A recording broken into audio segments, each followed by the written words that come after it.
Amém. Cumprimento a igreja com a paz do Senhor. Amém. Convido a igreja a estar abrindo juntamente comigo o segundo livro de Reis, capítulo 5. Aleluia.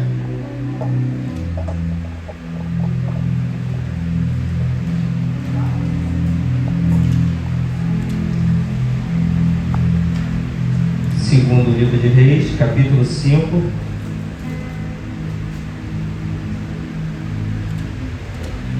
História bastante conhecida.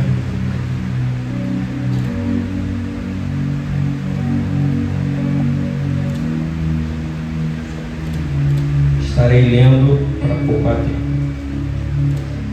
E Naamã, chefe do exército do rei da Síria, era um grande homem diante do seu senhor e de muito respeito, porque por ele o Senhor dera livramento aos sírios. Este homem, herói valoroso, porém leproso. E saíram tropas da Síria, da terra de Israel, e levaram presa uma menina que ficou a serviço da mulher de Naamã. E disse esta à sua senhora: Oxalá que meu senhor estivesse diante do profeta que está em Samaria, ele o restauraria da sua lepra. Então foi Naamã e notificou ao seu senhor, dizendo: Assim e assim falou a menina que é da terra de Israel. Então disse o rei da Síria: Vai, anda, e enviarei uma carta ao rei de Israel. E então tomou na sua mão 10 talentos de prata, 6.000 ciclos de ouro e 10 mudas de roupa, e levou a carta ao rei de Israel, dizendo: Logo em chegando a ti esta carta, saibas que eu te enviei Naamã, meu servo, para que o cures da sua lepra. E sucedeu que, lendo o rei de Israel a carta, rasgou as suas vestes e disse: Sou eu Deus para matar e para vivificar? Para que envie um homem a mim, para que eu cure da sua lepra? Pelo que deveras notai, peço-vos e vede que buscai ocasião contra mim. E sucedeu, porém, que ouvindo Eliseu, homem de Deus, que o rei de Israel rasgara as suas vestes, mandou dizer ao rei: Por que rasgaste as tuas vestes? Deixa-o vir a mim e saberá que há profeta em Israel. Eu vou pegar aqui um pouquinho do tempo e eu vou pular diretamente para o 14. Tá bom? Peço para os irmãos me acompanhar em nome de Jesus.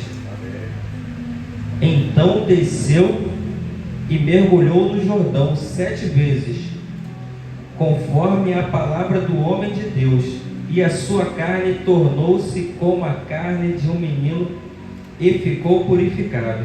E os irmãos podem se assentar em nome de Jesus.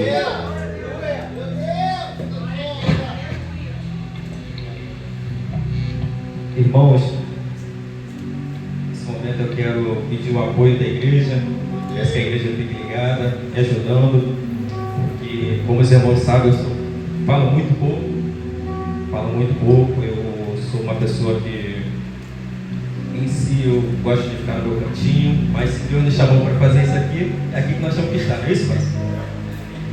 E a história, como eu li o texto, a história relata a respeito de Naamã. Quem era Naamã? A Bíblia fala pouquíssimos adjetivos de Naamã, não é isso? É isso, meu evangelista? Pouquíssimos. Ele era chefe do exército da Síria. Meu Deus. Ele era um grande homem diante do seu Senhor. Aleluia. Era uma pessoa de muito respeito e por ele o Senhor dera livramento aos sírios. Então, diante disso tudo, nós já vemos que Naamã não é qualquer uma pessoa. Porém, o próprio texto nos diz que ele era leproso. Então ele tinha uma necessidade ali. E o texto diz que provavelmente a Síria havia saqueado Israel e levado juntamente essa menina, que ficou a serviço de Naamã, a serviço da esposa de Naamã. E essa menina, ela tem um papel muito importante nessa história, muito importante, porque ela sabia do profeta, ela anunciou o profeta, a esposa de Naamã, e ela, embora estivesse em território hostil, embora estivesse em território do inimigo, ainda assim ela foi usada por Deus, porque ela poderia criar um muro, e ela criou uma ponte. A partir daí, ela chamou a atenção de quem? De Naamã. E Naamã vai em busca do milagre. E muitas das vezes é assim nas nossas vidas. Muitas das vezes Deus nos coloca em um local estranho, em locais onde nós não queríamos estar e a gente não entende. Mas diante disso tudo, nós não podemos negar a nossa fé, nós não podemos negar para o que Deus nos chamou. Se Deus nos chamou para ser boca de Deus, é isso que nós temos que ser. E aqui, o texto diz que as tropas saíram. E o Naamã foi até o rei da Síria. É assim, assim, assim, pam, pam, pam. E foi o que eu ouvi. Então o rei da Síria, não, vai lá, acelerado. Isso aqui, isso aqui, isso aqui, e pode buscar a sua cura. E Naamã era um sírio, ele não tinha o costume como nós cristãos. Ele sai, ele pega aquilo que ele entendia que era o suficiente para comprar o seu milagre, ele bota ali no jumento, pega o seu carrinho e segue diante da terra de Israel.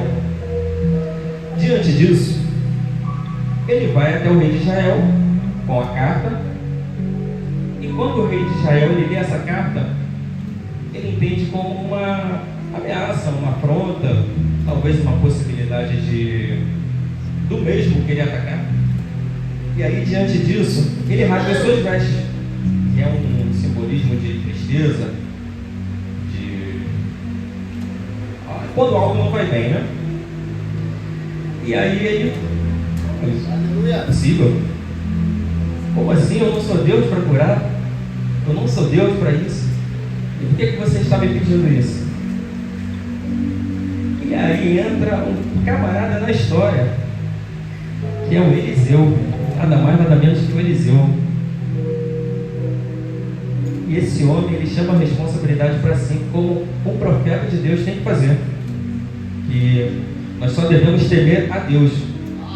Embora você pode estar diante do gigante, embora você pode estar diante de um rei da Síria, embora você pode estar diante do seu inimigo, ele não tem que te travar. Nós temos que estar em temer somente a Deus. E diante disso, Eliseu ouve a respeito disso. Opa, calma aí. Manda dizer ao rei lá: ó Deus, homem, por que rasgou suas vestes? Deixa ouvir a mim e saberá que há profeta em Israel. E a mesma história, ela relata que Naamã sai da presença do rei de Israel e vai à direção de Eliseu. Diante de Eliseu, ele não teve nem a oportunidade de falar com Eliseu de fato. Ao chegar na porta da casa de Eliseu, o seu servo Geazi lhe deu as coordenadas: vai, lava-te 7 vezes no Rio Jordão, assim a tua carne será curada e purificada. E aí, muitas das vezes é o que acontece com a gente. Diante disso, o Naamã, ele muda totalmente a sua personalidade. E aí ele sai daquela personalidade de um homem de respeito, de um homem de valor, e ele entra um personagem triste, um personagem sentimental, talvez um personagem até mesmo que esqueceu o que ele foi buscar. E há muitas das vezes assim na nossa vida. Nós pedimos, buscamos, nos preparamos, e quando estamos diante do milagre, a gente faz pouco caso. Às vezes Deus só quer que a gente se humilhe, às vezes Deus só quer que a gente ore, e a gente está querendo comprar o nosso milagre. E a gente fala: Deus, se o Senhor me der, eu vou te dar isso. Deus, se o Senhor fizer na minha vida, eu vou te recompensar com isso. E Deus não quer isso. Deus só quer que você o adore, e o adore em espírito e em verdade.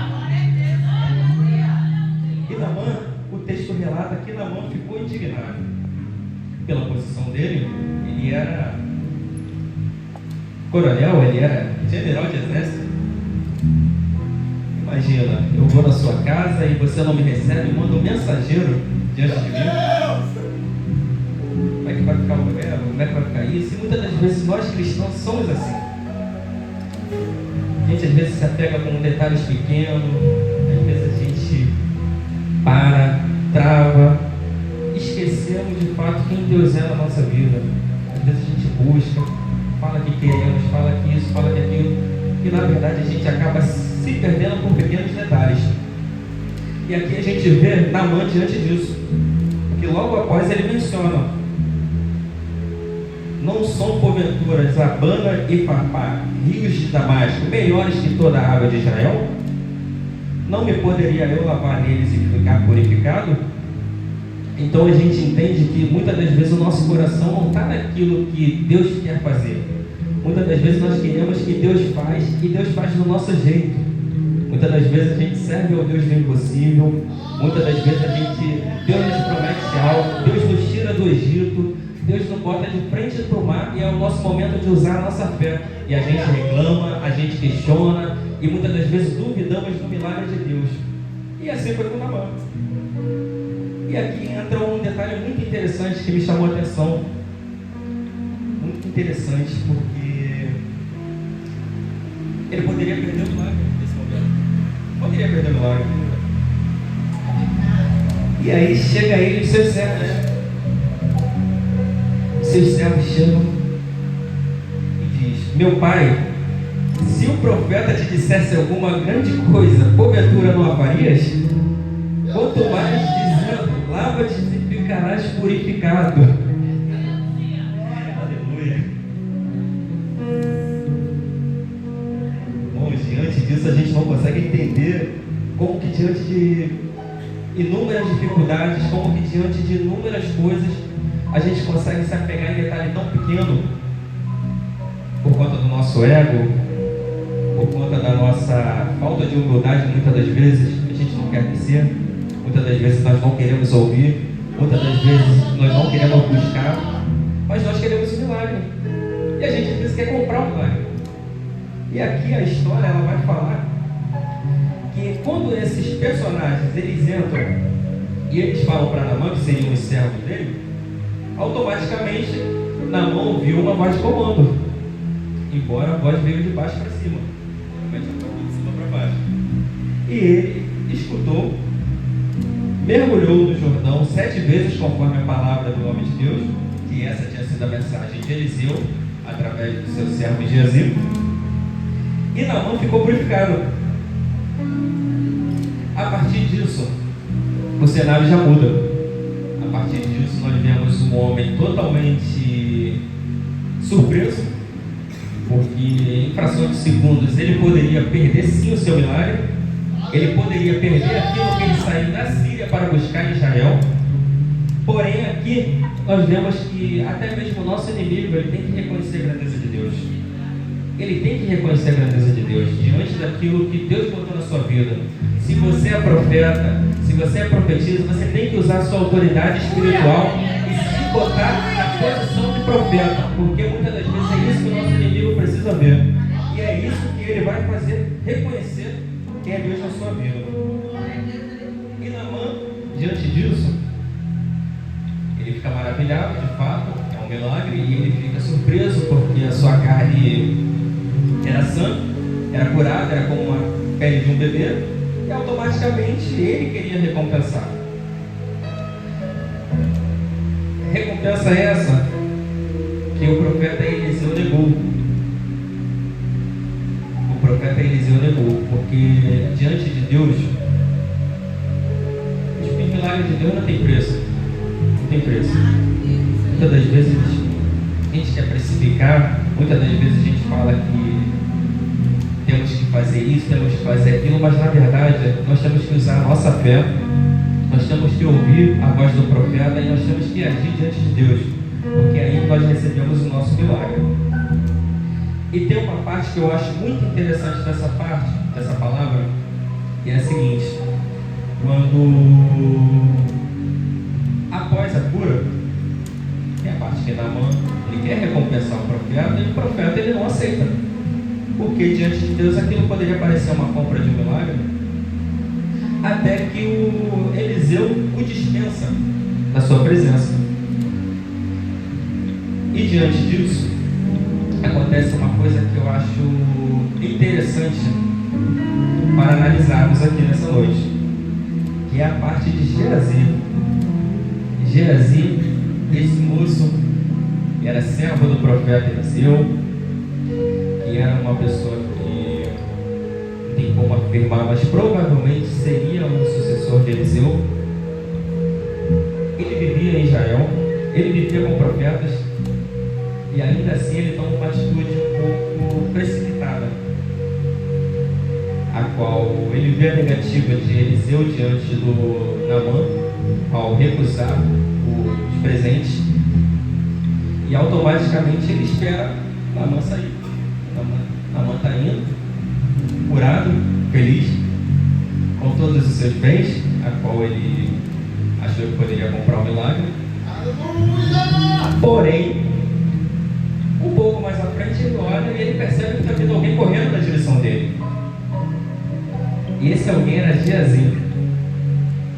Geazi, esse que era moço, que era servo do profeta Eliseu. Ele corria em direção a Naamã e ele manda um recado para Naamã: meu senhor me mandou dizer: este agora mesmo vieram 2 jovens filhos de profeta da montanha de Efraim. Dai-lhe, pois, 1 talento de prata e uma muda de roupa, 2 mudas de roupa.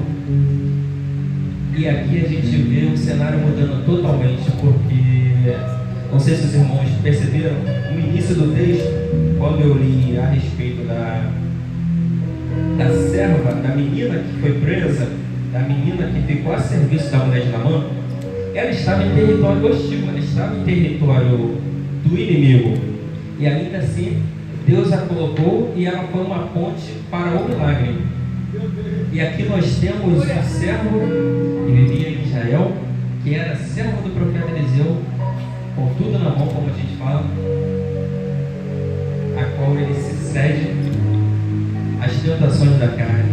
E isso é uma mensagem de reflexão para a gente, porque muitas das vezes nós achamos que diante de Deus, pelo fato de nós estarmos aqui a semana toda orando, buscando diante de Deus, diante dos profetas, nós achamos que nós somos imunes às nossas atitudes. Muitas das vezes as nossas atitudes nos condenam, muitas das vezes a nossa ganância, muitas das vezes o nosso olho, ele permite a gente enxergar coisas que não era para a gente ter enxergado. E aqui estava tudo bem, a história poderia terminar dessa forma, mas não.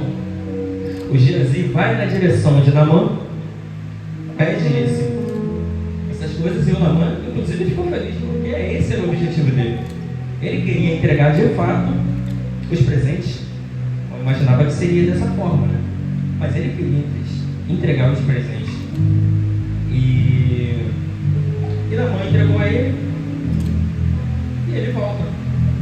E assim o Geazi volta diante de Eliseu. Após isso, ele esconde o talento, esconde as roupas, e ele volta diante do profeta Eliseu, dizendo. E Eliseu pergunta para ele: de onde vem, Geazi? E disse: teu servo não foi nem a uma nem a outra parte. Porém, Eliseu lhe disse: porventura não foi contigo meu coração? Quando aquele homem voltou do seu carro a encontrar-te, era a ocasião para receber prata e para tomares roupas, olivas, vinhos, ovelhas e bois, servos e servas? Portanto, a lepra de Naamã agora se pegará diante de ti para sempre. Então saiu diante dele leproso e branco como a neve. E muitas das vezes nós temos esse reflexo na nossa vida por conta da nossa desobediência. Deus nos manda seguir em frente, Deus nos manda não aceitar e a gente aceita. Não, eu quero aceitar, eu não vou ter uma outra oportunidade dessa. E nem todos os pratos são oferecidos por Deus. Nem tudo aquilo que é ouro, nem tudo aquilo que reluz é ouro de fato. Muitas das vezes o inimigo ele só tem um plano de criar um atalho ou criar uma isca para te cair, para fazer você cair.